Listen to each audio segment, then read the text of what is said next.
good evening, it's Colin. It's late in the video today. So, for the first time, we have our 4-bale comparison. So, this is our coastal baleage, wet, baled within an hour behind the cutter with inoculant. It looks brown, but it smells amazing.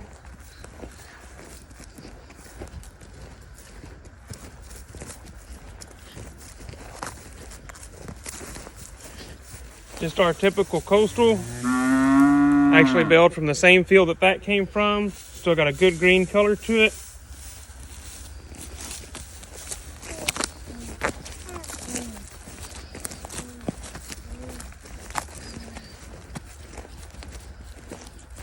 Here is a Sudan baleage. It's about 50% moisture. This was a later cutting, so the stalks did get a little bit bigger, so we'll see how they do with it.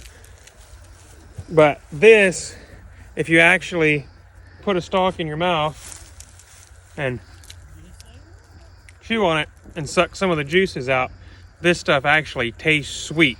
And no, it's not the old red midrib or the sugarcane stuff.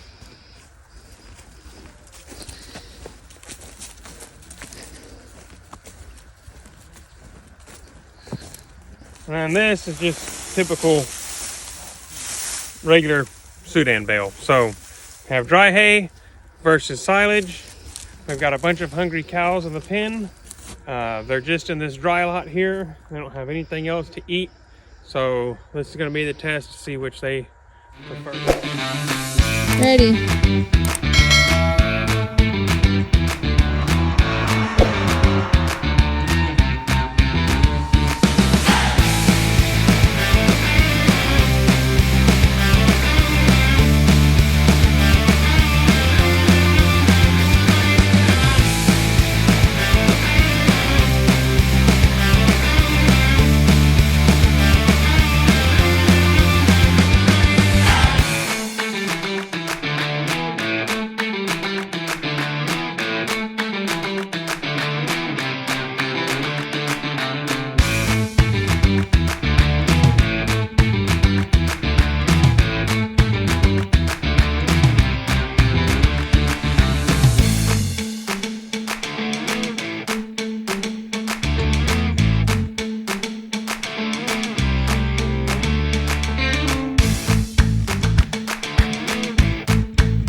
Okay, so a couple observations from my angle. That's the Sudan bale, and they've done nothing but play in it. That's the dry Sudan bale, if you can't tell by the dust.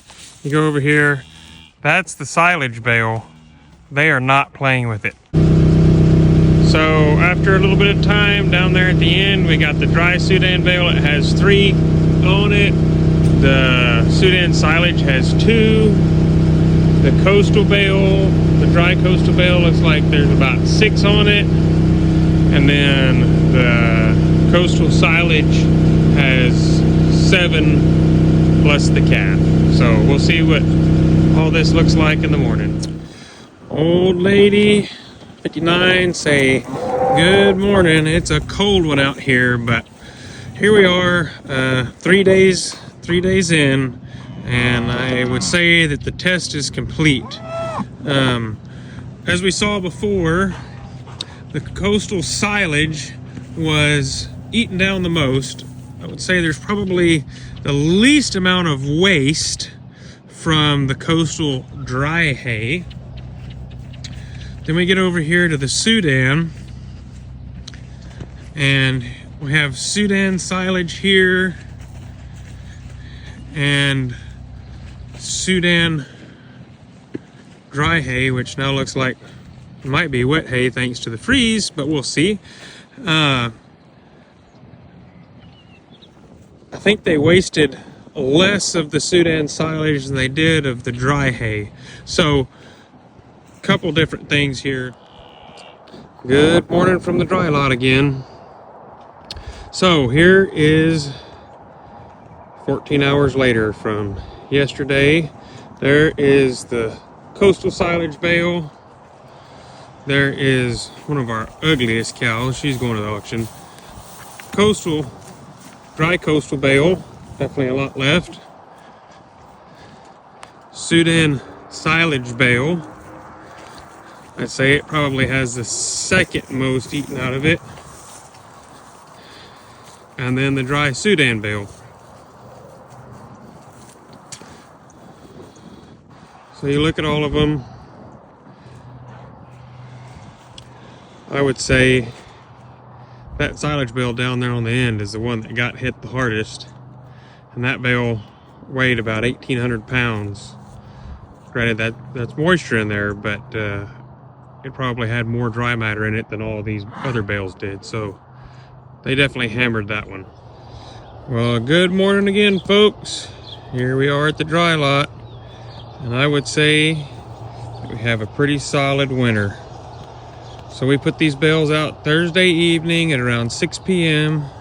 Saw a video yesterday about the same time, Friday at about 8:15. Here we are, Saturday morning, 8:15, and they have leveled the coastal silage bale. Obviously there's still some waste there, but I don't know if you can tell real good in the video, but one thing that I'm observing as I feed more and more of this, they tend to step on and waste less of the silage. And you can see that here with the coastal, how they really stepped it out. I mean, that's still a pretty decent bit there, but I would almost bet money that by this afternoon, tomorrow morning, that they've eaten a lot more of that. So we'll see. You go over here and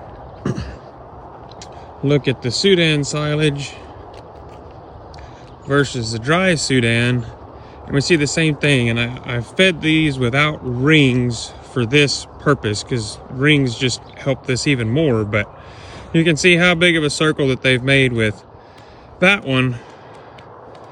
You can see how much they've actually eaten on the silage bale. Just they eat a lot more of it, and they don't scatter it out nearly as bad as that. There's a lot of theories behind it. With the hay with more moisture in it, it's harder to scatter. It doesn't drag off as well. I'll tell you, my observation is I think they just like to chew on this stuff better. As I said in a previous video, this hay and this silage bale actually tastes sweet, almost like the old red top cane. I couldn't think of the name the other day, but yeah, it's really sweet. Whereas, I mean, that stuff just tastes dry and you got to sit there and chew on it. But this actually tastes pretty good. Here's the coastal from another perspective. So I'd say probably ate the silage the most, the dry coastal second. We could have an argument between these two, but I think as of right now, the waste between the two Sudans is what's dragging the silage as the winner between those two. So we'll see what it looks like this afternoon. Old lady 59 say good morning. It's a cold one out here, but here we are, 3 days in, and I would say that the test is complete. As we saw before, the coastal silage was eaten down the most. I would say there's probably the least amount of waste from the coastal dry hay. Then we get over here to the Sudan, and we have Sudan silage here and Sudan dry hay, which now looks like it might be wet hay thanks to the freeze, but we'll see. I think they wasted less of the Sudan silage than they did of the dry hay. So a couple different things here. We got to remember, when feeding hay, we only got 21 head here in the pens with us right now. When feeding the silage, if you don't have enough head to be able to eat a bale within, 3 to 4 days, they don't eat it as well. So what we're going to do now is we're going to feed a coastal dry bale and coastal silage, and we'll see what they do.